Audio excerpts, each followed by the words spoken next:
Hello, welcome to a new episode of Design Disruption. Um, as you know, over the past year or so, we've been bringing you these conversations on how to reimagine and build back better. The world has collectively faced political, economic, and social disruptions in the past year. But we do think that these challenging times have triggered an opportunity to think about reimagining a roadmap to build back better, and to think about creating built environment and cities to be more inclusive, livable, and happier. Today, we are so honored to speak with a living legend, Professor B.V. Doshi, who, as many of you know, is an institution builder, educator, a visionary architect, and urbanist. So, and we are so thrilled to bring this conversation to you on ArchDaily's social media platforms. I'm Prathima Manohar from the Think Do Tank, the Urban Vision, and I'm always so thrilled to bring this programming to all of you with my colleague Sam Lubell from New York. Sam? Hi, Prathima. How are you? Pleasure as always to work on this show with you. And as you mentioned, especially honored and excited to have Professor BV slash Balkrishna Doshi, also as he prefers to be just known as Doshi. Really, just what can we say? One of the world's great thinkers and great architects, recent winner of the Pritzker Prize for Architecture, and known especially, which is exciting for us, for building beautiful and humane work that is not just for the wealthy, but for all people, and merging ideas of modernity and sort of vernacular and local strategies as one. Professor Doshi, really a pleasure to have you on the show. Sam and Prathima, I think I'm so glad that we are meeting like this. This is for the first time, and also especially after the pandemic. It's going to be a great thing to talk about, really, how people are now seeing things suddenly with a drastic disruption that happened, which was never expected. But as you know, people are coming back. They're coming back like we are meeting today. And I think one can really talk about reconstruction, reviewing things, revitalizing, and really say that situations like this have happened which we never expected. But it is possible to rediscover ourselves anew and fresh. And I think that's why, I am very glad to be part of your conversation. Well, thank you so much. And we're excited that you're thinking along those terms. You have been a practicing architect for many decades, and just to see how freshly you're thinking and thinking about renewing, not kind of holding on to the past is very, very encouraging. Not that you don't respect the past, but you also you use that and you move forward with it. So I'm glad to see that you're well. You look great, and I hope that the pandemic you've been okay throughout it. Sure. Good. One of the things which I would like to mention here, that every morning when I get up, I have a door and a garden with which I stay. The first thing that happens is I open the doors and the window and look at the changing nature of trees and plants and flowers and birds. The reason is that they are constantly reinventing themselves. There is a lot of energy, and there is an understanding of how one could talk about ecology or natural cycles, and how these cycles really work together to create new vitalities. Flowers always come back. Trees grow and they blossom. Very often in winter, we know the trees will have no branch, no leaves at all. We are scared, but we are waiting for the spring. And as the spring comes up, we think differently. And I think that is a very important thing that I learned during this pandemic. It was for me energizing to really say that it is not today, this is not the end. The cycle of nature is continuing. And I think most important thing for me is to watch the nature and the sky. Beautiful, beautifully put, and very inspiring. I think that combination of poetry and philosophy that you incorporate into your practice, it really shows in the work, and there's an inspiration there that really, is very infectious. But what I wanted to ask you about first, well, you're known for all types of building types. But one thing you're especially known for, and I think it's especially crucial now in cities where there's, I think the word housing crisis, I guess it's the phrase housing crisis, sort of is sort of omnipresent in any city you talk about. They're trying to figure out how people can afford to live in decently.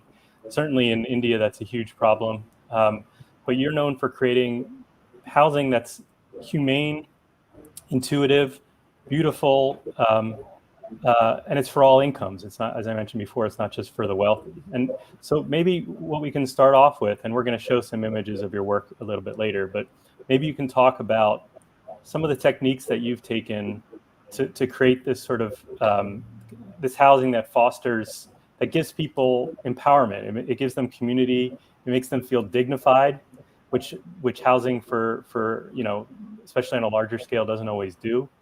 And what it takes, what kind of understanding you need to have of architecture, of cities, of people to make kind of humane housing for everybody. It's a long question, but a very simple thing is the way It is a we long are, question.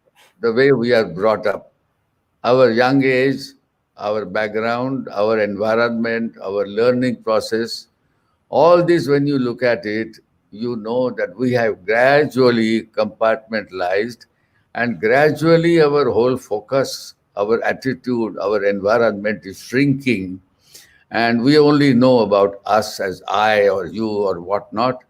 Neither we are walking around in a place where there is nobody. There are deserts, where there is no water. We have not seen the rivers drying up. We have not seen the dust storms, etc., changing, and there is no grain at all to live and eat. We are always people, who live in the urban context. We live in crowd, we live in good conditions, we are comfortable, and as a result, what happens is we don't know the other world, what we call the other half. In fact, it is more than half. And I think this is the thing which our education, our background, our discussion never brings forth. This pandemic has suddenly shook us up, and we are finding that, my God, the world that we are already here and enjoying and feeling, absolutely getting involved, may not be there at all. And I think that has shaken us up. But I hope that for architects, it's very important that we look at place around, we look around and we walk a little bit, and we walk towards the people who live in settlements where there is nothing. Poverty is something which we think, is a very isolated thing. But I was brought up like this. In the 1960s and 50s in Bombay at night, I have seen the photographs, I have walked on the roads. The streets were full of slum. I mean, the people who have come, migrants, and they are occupying the footpaths, the roads, etc. And if you are walking or if you are driving, you have to be very, very careful. When you think about it, then you say, who are we? We are talking as architects means what? Where is the shelter? We have nothing to talk. So we have narrowed down the world, and I think this pandemic is now opening it for us. But if we don't take the advantage of this, if we don't really get into this in a deeper sense and start making notes of these experiences, isolation, doubts, crisis, fear, all these things that we talk of, scarcity, loss of identity, all these things are going to come back again to us. But at least we can say that what we practice, where we live, what we are working on, what we are trying to do, summarizes or incorporates all these things to say, what is it? When we go to the colleges, when we practice, what is the class we are in? What are the societies that we are talking about? When we are talking about buildings, we are talking about a building which is almost no wall, no tap, no toilet, or we are talking about a building which is complete as if that I'm traveling into another world. Now, these are the questions which we should, as architects, planners, and even citizens, think about. And I think this is something which has helped me in the pandemic. I was just thinking about it, and I was trying to say, if there was nothing and there is nothing like tomorrow, if the rains less reduce, and if there is a starvation, what kind of life would I have? So first thing is humility, cooperation, feeling together and compassionate, and trying to do what we can do with the means that we have, and think that if those who are having not means, how am I going to be useful as an individual, as a professional, and what can I do? And I think this is what the pandemic is asking me to question. I love that. I'm going to show some of your work just to give our viewers an idea of how you specifically integrate this kind of thinking in, and maybe we can talk about. I think I love what you're saying about people's identities, people's dignity, people losing that, and how you kind of can give that to them in ways that they don't have to be high cost. They can be in some ways relatively simple, but extremely smart and extremely thoughtful. So I'll show you a couple. We'll share a couple of things right now, just to give you that idea. So this is an earlier project in 1968. Yeah, these are the projects which I started my career with, working for the industries who were settling in a new place, and they were building them for their employees and the people who are nearby towns. And the conditions was that could you give them something which is more alternatives, which are more suitable to their life, into the condition that they are supposed to be, which is the good condition, because these are all employees of the industries. So they are paid well, but they would like to have home. They would like to feel communities. They would like to feel that they have not left their homes or their background. So it's a socio-economic, cultural understanding or discovery. Right. They don't want to feel. They want to feel.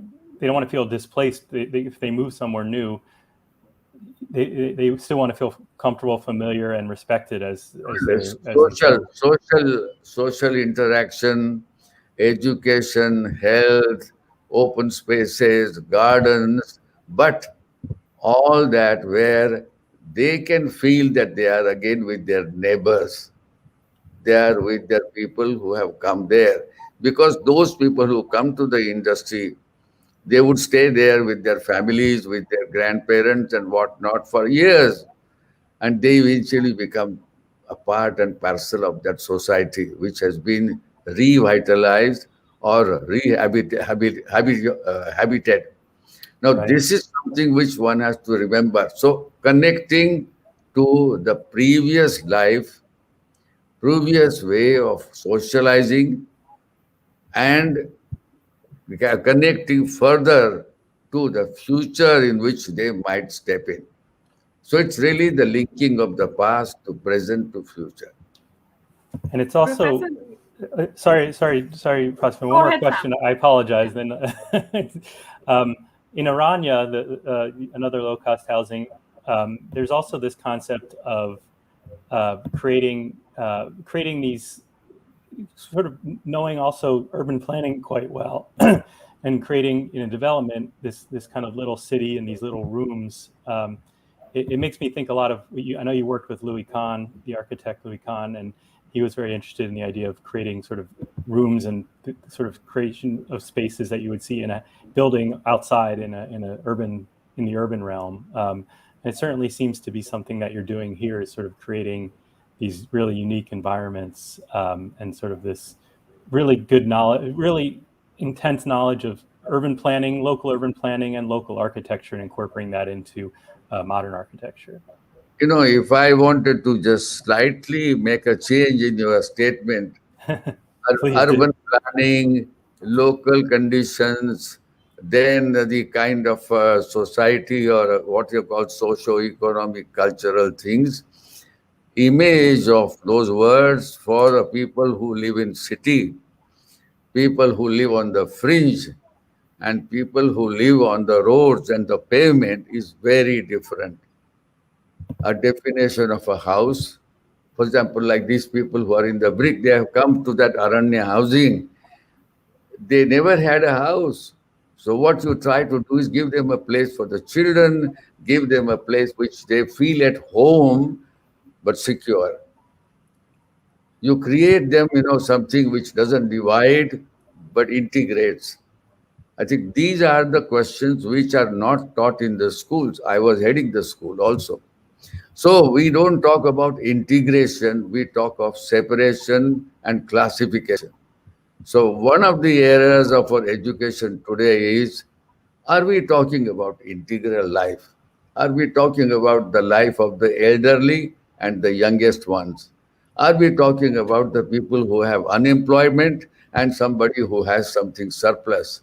I have seen people after a while working hard, the drivers and workers, etc., who come back in the evening, but after 15, 20 years, they have built with the material that is available and they created their home. They changed my plans completely. They replaced rooms, they replaced function, but they lived. So I would ask one question, and that question remains to me: what is the meaning of life? What is the meaning of society? And what is the meaning of cooperation and sustainability? I love that. Sorry, Prathima. Let me defer to you for a couple questions now. Got excited there. I just want to, I think Professor Doshi's initial reflection, um, the reflections that he had during this pandemic of, what should we be doing as a community? I think that's such a important area that all of us have to pay attention to. And I think that's been the kind of genesis of the show as well. And Professor Doshi, um, a lot of your work as an architect has been centered on social impact in a One century. minute, I want to just make one addition there. It is not learning, but it is participating and becoming proactively working. Yeah, I mean, I am not an architect who works in the room or on a table or with a client, but I am saying I am working with the people who are there and who need something to live with. yeah, Do they get food? Do they get employment? Do they get something to live? Do they get education? Do the children get some medicine? Now, all those things which we talk about, but we are not participating. And therefore, as architectural education, we are not doing justice to our life itself. yeah. Thank you for outlining what our role should be uh, as a profession, and a lot of your work has reflected that. It's about the social impact and how do you kind of enable, better humanity for all the people in our cities. And obviously, the architectural culture over the last few decades has been, it has been more flashy. So I think I was so excited when you were recognized internationally for your work, which is really about social impact and making life better for all the people in our cities. And Professor, I want to talk to you a little bit about what are vernacular kind of traditions and architectural uh, values mean to you when you kind of come up with a project? I know community life, community life is a big kind of feature in all of your architecture. It's made to create a vibrant life. So talk to me about how India and our vernacular traditions have inspired you uh, to create some of the spaces that are in your buildings. The first thing is that that word vernacular doesn't exist when we talk of life as a whole. Whether you are in a desert climate or whether you are in the metros in Bombay or whether you are in the slum, life is life. So questions that I would ask my student, which I do, that's why I started School of Architecture, School of Planning, etc. And then I got into Aranya and other housing. The reason is that I am talking of life. I am not talking about style. I am not talking about a particular approach. I am saying, how can a person in the season or in his life or in his childhood, how would he live? Would he live communicative as proper? Will he have exchanges? Would he get help? Would he get assistance? Would he share his life? Would he learn something more than what is not there? Can he go to learn into a better place? Can he, when he sees people who are driving on the roads outside with big cars, where would he not, should he not have aspirations? And if they are there, should you not have more and more opportunities? And I think these questions come up to my mind. And I think first thing is then to become a part and parcel of the society in which we are not only living, but we are thinking about. And that is not a classification. It is a society which we go on any Indian road and it is mixed traffic. Yeah. So when I started education with the students in 1962, the first thing I took them was to the slums. Then I took them to the potters. Then I took them to the villages, into remote areas and then slowly on the fringe of villages. And then we started talking about that how are they living? How are they spending time? Where do they go to learn? Where do their children go? What about medical things? So once you start talking about this, you become aware about the kind of needs that are there required by not us, but by them. Moment we start talking, then we say we are designers. Hmm. We are creative people. So then we start talking about means and ends of how to really put this together. Then we look at their life. For example, my planning school students got married in a slum. I'm talking of 1970s. The reason was that they came and then they began to become part and parcel of the slum, very famous slum. Sometimes not so good, but it was there, they got married. So the reason is moment we create awareness, the moment we create some affinity, concern, then we will start talking that now whatever I'm learning, whether I learn architecture or whether I learn creating a wall or making a furniture table, am I really connected to the life of the surrounding area? So the whole ecosystem that we are talking, ecologically we are talking in a larger scale. So my discussion could be then, if you look at it as your responsibility as whole and not as a specialist, I think you're working better. I love that. I think that as Prathima was mentioning about architectural education, there doesn't always seem to be this kind of humility that you're putting forth here. This idea that there's genius, some Yeah. level of genius in the slums, some level of genius in a village, and not that you're copying that, but you are acknowledging that kind of genius. That genius doesn't just exist in a university or in an architect's office. And I think it's sort of that's why I see it as humility. As you learn in architecture gradually from making a brick wall to finally a fantastic building, you have learned all the crafts, all the disciplines. You have understood how scale, proportions, aesthetics, construction, etc. is done. You have also understood that how people live in different kinds of societies and socio-economic conditions.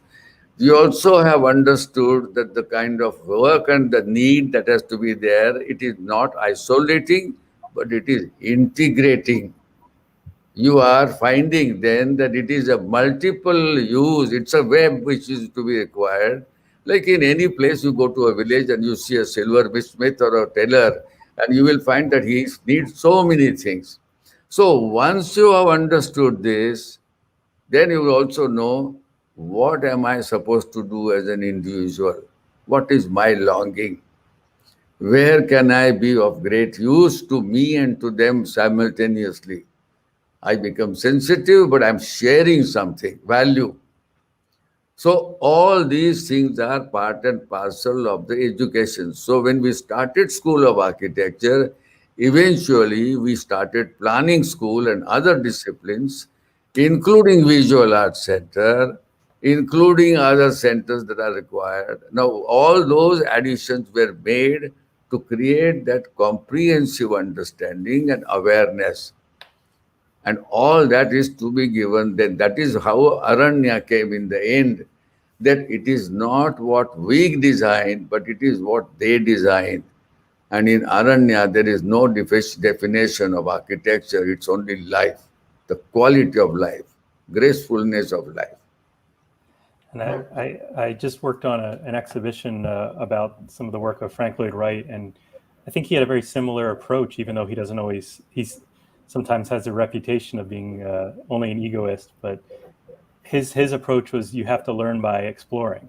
You don't want to just take what's told from you from above and sort of follow it, but you need to get out there and explore and see the natural world, see the world. And I think that's kind of harder and harder these days. People aren't going around exploring, first of all, because of COVID, but second of all, I think, with the internet, they're kind of happy just sitting back and just passively looking at stuff versus then going out into the world and visiting these places and learning by doing. That's right. I think that you mentioned that you started working, in the early 60s, and a lot of what you were doing early on was sort of you had sort of there's this movement to house people when we're talking about housing and talking about kind of changing the culture of architecture in India, and you had a lot of support from the government. There were a lot of public projects going on, but today is a very different environment. So for now, when you're still trying to make these kinds of changes, what are the biggest challenges? Do you think has the global market made it harder to create this kind of architecture for everybody, or class divisions, or this stuff I was talking about, the internet ruling the day, or how do you sort of tackle today's challenges to still pull this off? One of the things which we are talking about is not a discipline, but synthesis of life, a living environment, what we call habitat. And I think that habitat is a very important word because it talks about life, living, place, space, building structure, etc. Now it can take many forms, high tech to low tech, hard work to imported objects from any part of the world, but undercurrent is life, relationship of life, and the kind of integration with climate, with culture, with attitude. I think once we start looking at it, then we are really becoming a part and parcel of society. One thing is that we have become specialists. We have lost the becoming member of the society. We are advisors, we are consultants, we are designers, and we design beautiful things. But are we really designing meaningful things? I think that would be the question that I would ask. Would it really be meaningful? Does it really bring something to upgrade the life and lifestyle? That's a amazingly well put distinction. Professor Doshi, this earlier this year, we had a group of international scientists at IPCC say it's code red for humanity because of climate change. And your work has always had sustainability at the heart of it. You've always embraced practical, affordable sustainability by responding to climate.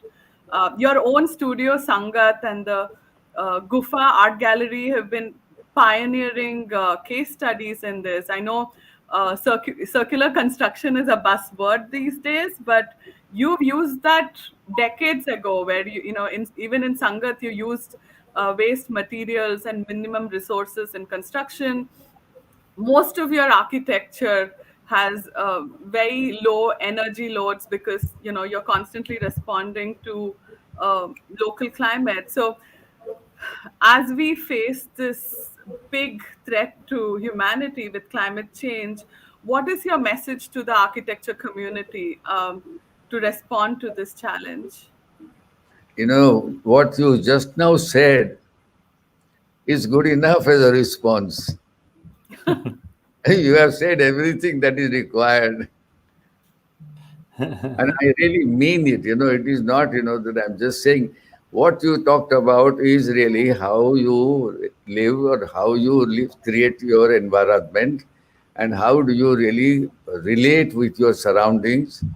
And that is what one has to try to do. So if we can bring, my argument would be that in our educational system, in our schools, in our exams, and the kind of approach, this, what you just mentioned, has unfortunately absent. Yeah. This is an experiment. This is an experiment with minimum material, ferro cement, and I got hold of people from the tribal areas, and they were doing the hut with bamboo and with the hands clapping, slowly putting the mud together. And the same technology we used, with chicken wire mesh, and Hmm. created domes, and they were done by the tribals. So the issue is not whether do this or that. You want to create something, you want to create an environment, you want to create something which is convenient to you. Let us do that and say that it is not only necessary to use the word affordable or organic or something, but it is really natural, obvious, affordable, and anybody can use it. My What only is argument. that? Yes, go Professor, ahead. I know you've been a teacher to many of us here in India and all over the world. So, what is your message to the younger community of architects about our responsibility to deal with climate change? Supposing that I use one line and I said, first of all, celebrating habitat. Habitat covers everything, and you are going to celebrate it. And if I decide to say that I am going to teach everybody celebrating habitat, now it doesn't mean only one or the other. I am constantly in the joyous movement in every act that I do, every place I live, or everything that I create. And I think that is what India is about. The whole Indian continent in the world, I mean, anywhere, in India you go, and if you go and see the rural areas, the remote areas, they have invented every possible tool to create a joyous, efficient, workable, organic instrument. Look at our food. If we talk about our food, do we not have a mixed food all the time so that you can use your own way in your own condition at different scales? Similarly, instead of classifying dishes, do we not really create these things, in our wedding ceremonies, etc.? And we have a big ceremony and we give everybody a choice. They can take that food, whatever they need, whatever quantity, but they celebrate.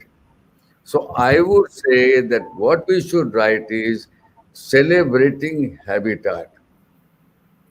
Well, speaking of habitat, I wanted to show I wanted to see if you could take us through sort of the process of one of your projects. We showed it just a second ago, but that's Sangha, um, and I think what I'm interested in is in that project, because it's just, to me, it's one of your masterpieces, one of many, in sort of See, creating. the Oh, sorry, go thing ahead. was, Sangat, I wanted to show a demonstration of total sustainability, maximum sustainability. So one was using the walls. First of all, climate. Do I really control reduce the problems of climate in terms of comfort conditions, etc. Second is, do I use light, ventilation, and other things so that I don't need to use electrical and other mechanical devices? Right. Does the temperature become comfortable? Thus, I don't use less of electricity. Third one is, do I use the place in such a way that it can be used in every way? For example, gardens and floors and everything, can I not use all the waste products on different construction sites and put them there together? So the issue was very simple. I was saying, I have no money, I have not this, I have not this, I have not this. What shall I do? And I still want the place to sing, the place to celebrate joy. And I think that's all. It's a question of putting things together, working out. But the last line is celebrate habitat. How do I celebrate? By Well, it's, using less energy, and etc. it seems like it seems like when you see it, to me, that project, like it's hard to imagine it not being there, the way it fits into the landscape, the way it fits into the culture, how incredibly luminous and modern it feels. But then you see what's going on. I've been to India a couple times in recent years, and so many of the new buildings seem to have nothing to do at all with the local topography, with the local culture, with kind of tradition of, as you were saying, there's these giant glass buildings. This is what somebody, one of our viewers was asking about. What do you think about these buildings that are kind of all glass, in the hot sun of the middle of India, that sort of seem to ignore the context completely? What is your take on sort of where things, are mostly going? The word that I used was habitat first. Now I have to change that word and talk about architecture. And then I want to talk architecture of contemporary world. I have gone much farther from my initial mandate for myself. If I say celebrating habitat, I am already talking about rejoice and habitat at every condition. I can sleep on the floor or I can sleep on the terrace. I don't have so many fans. I have not much light. I can use it. I feel comfortable. Now, all these things are part and parcel of this mandate. And I think if one can do that, then it is a good thing to do. And are you? I'll show a couple of more recent projects, because it's also.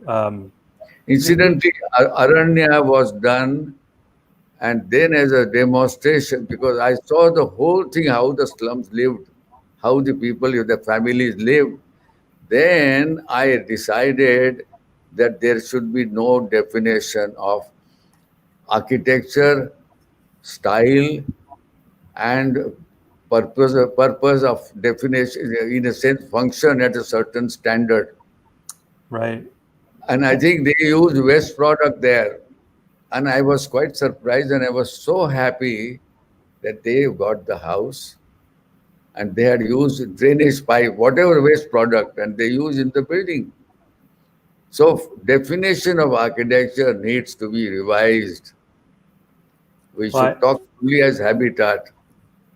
I love that, and there's a humility to that, using waste products to go into a building. There's a level of kind of engaging with the culture and the you said the You climate and the know, geography. architecture also can come, provided, we use it, in a proper way. It is not that architecture is bad. You can use it in a way that it is graceful, but also affordable to many income levels.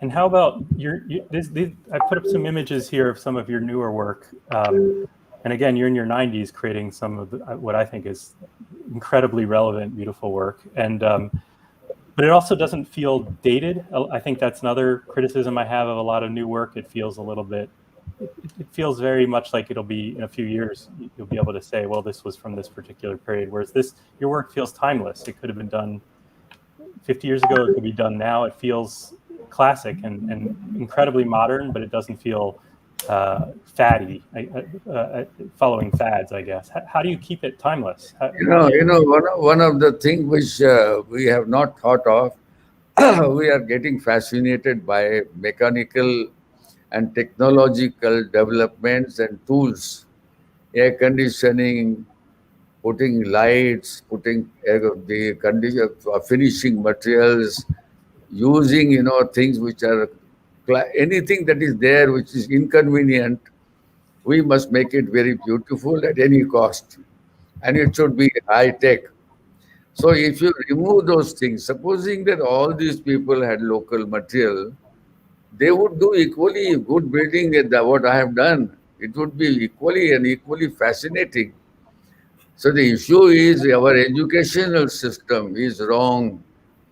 I think we are not talking, for example, look at the schools in which we educate ourselves.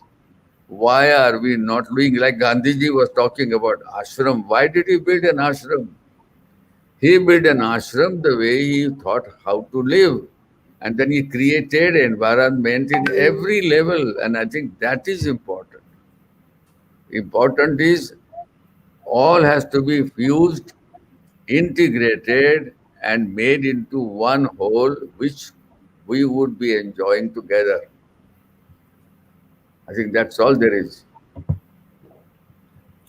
Professor Doshi, one of your most celebrated contributions is going to be as an institution builder and an educator, for furthering the pedagogy of design and planning, especially around sustainability.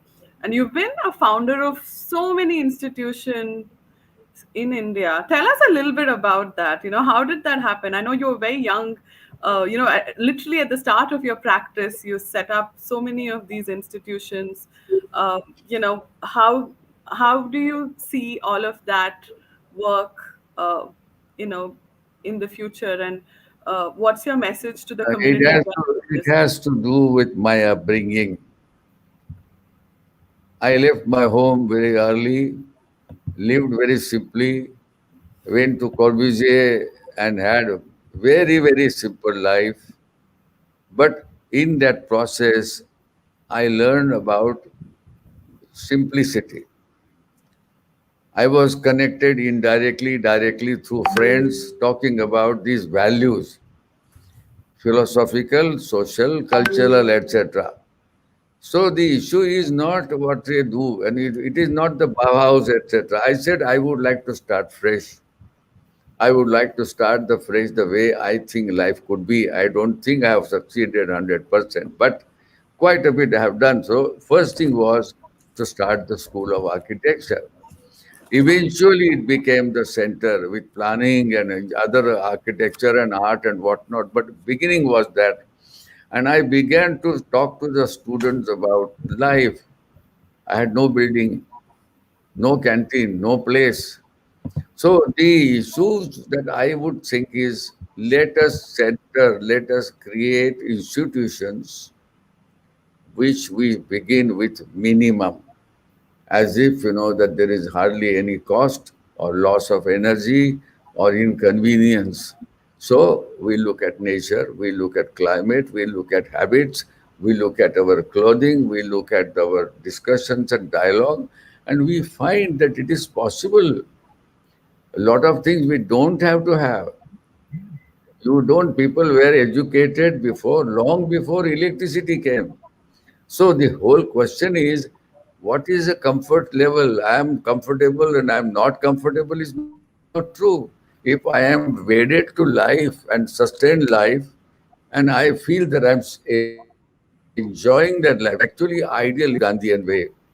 I mean, when you read that book, Satyana Prayogo, all those things that you see, Gandhi Ashram and others, I think one can. My building is not like ashram. It is much better that way, or more than expensive and whatnot. But what I'm trying to say is, if we can create that atmosphere, then we start talking about education and the teacher and the student, then the costs, high cost of fees, then we talk about as if that we had nothing, what would happen. And I think that pandemic to me was important because that is the first time we realize that our resources are going to be minimum critical, and therefore we will have to create something which is affordable. And I think that is what we have learned. So if you can learn that, you will get it. Pandemic's lesson is this, that life can be lived, life can be celebrated with minimum basic, because it is within us to celebrate. It is not something from outside which helps us to celebrate. We are breathing, we are smiling, we are rejoicing. And I think that is what my lesson is, my understanding is. I love it. And it's hard to say. We said all along that it's hard to say a pandemic has a benefit, but I think there are lessons, and I think that's an incredibly strong lesson. I think we were going in some directions as a society in general that were not healthy, and I hope that we can hold on to some of these lessons that you're talking about. And so to end the show, we usually do a feature called Quickfire, and we ask you some quick questions just to get to know you a Yes. little better, a little bit differently. No, no, please go ahead. Prathima, do you But want I to ask think the first? the time is up, isn't it? Yeah, Yeah, just a we're couple of gonna go minutes. Yeah. just 1 or 2 minutes over, if that's okay. Okay, no problem. Bad habit of ours. Go ahead, go ahead. I will start.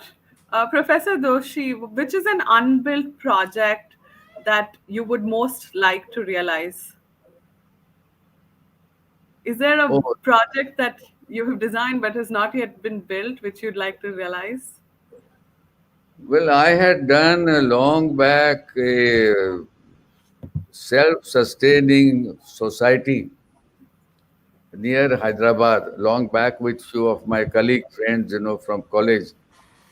The whole idea was, if there are weavers, if there are ladies who are there, if there is a yarn, if there is an agriculture, why don't we do something? And I called it community of productive culture. Wow, okay. What we are saying is that culture cannot be psychology later. Community can combine different people, different disciplines. If they give their share, if they give their expertise, if they give their knowledge, and we cover and include all kinds of economic, social, cultural background people, we would talk about only productive culture, and then we will have got a life of a uniqueness. And this is really what I would like to do. Yeah, Well, we'd love to see that. yeah, let's do. Hopefully that'll happen. Do you have? Obviously, you said you're inspired in so many ways, exploring and talking and learning. Is there a particular place, I should say, outside of your studio, that you like to go to be inspired? Do you have a particular favorite place? Yeah, no, but I can say that you're talking about place or word. Either. Fav- Huh? The Partic- favorite place is the Gandhi Ashram in Ahmedabad yes. and Gandhiji's lifestyle. And the other one I am saying is that productive culture I would like to build, community of productive culture.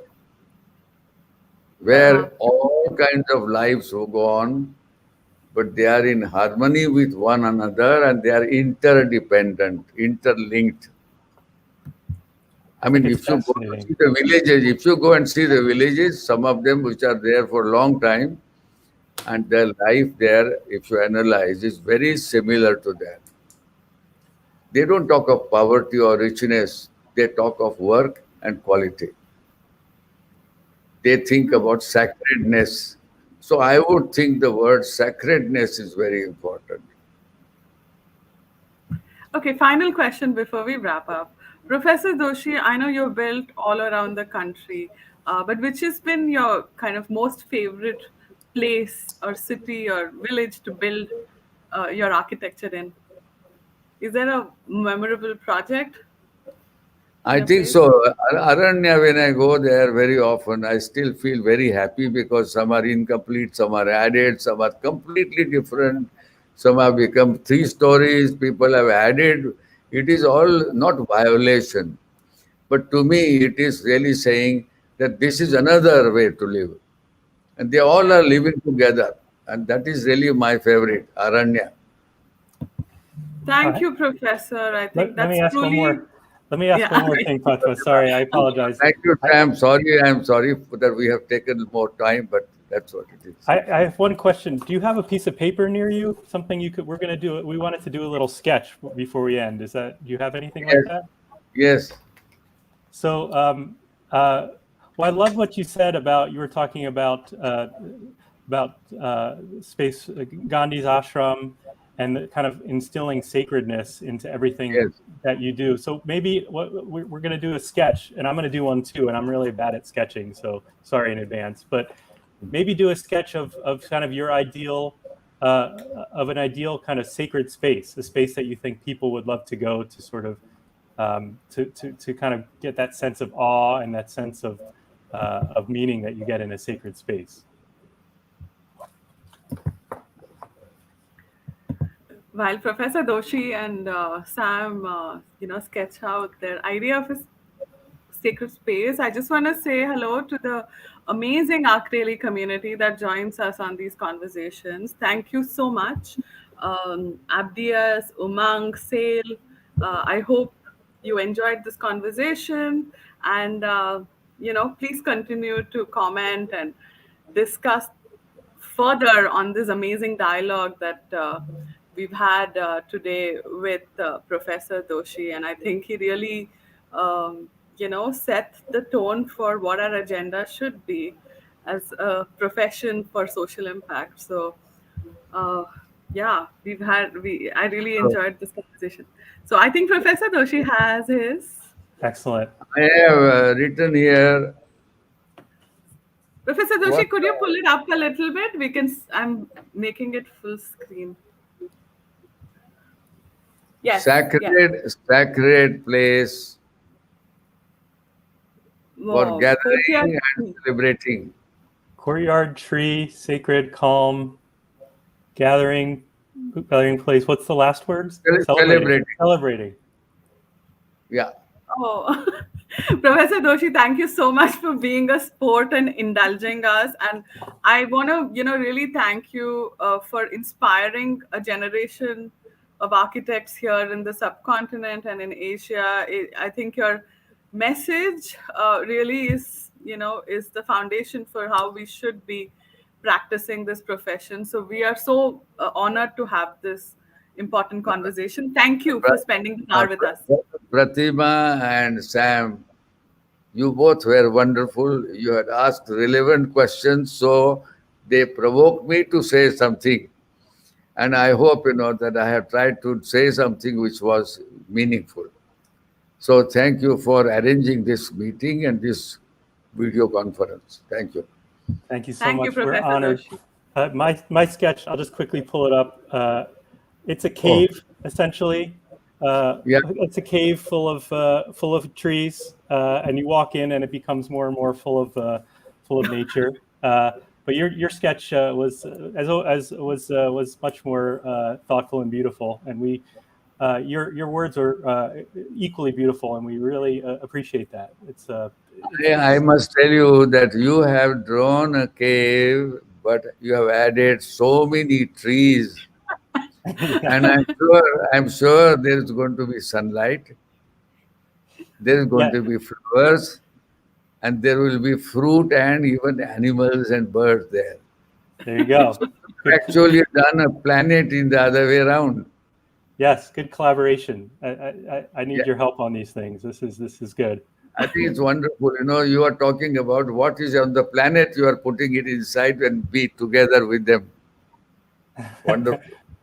Thank you. Thank Well, you, Professor Doshi. This has been such a treat. Thank you so much. Thank yes, you, thank you. Prathima. Thank you, Sam. Thank you for this wonderful time.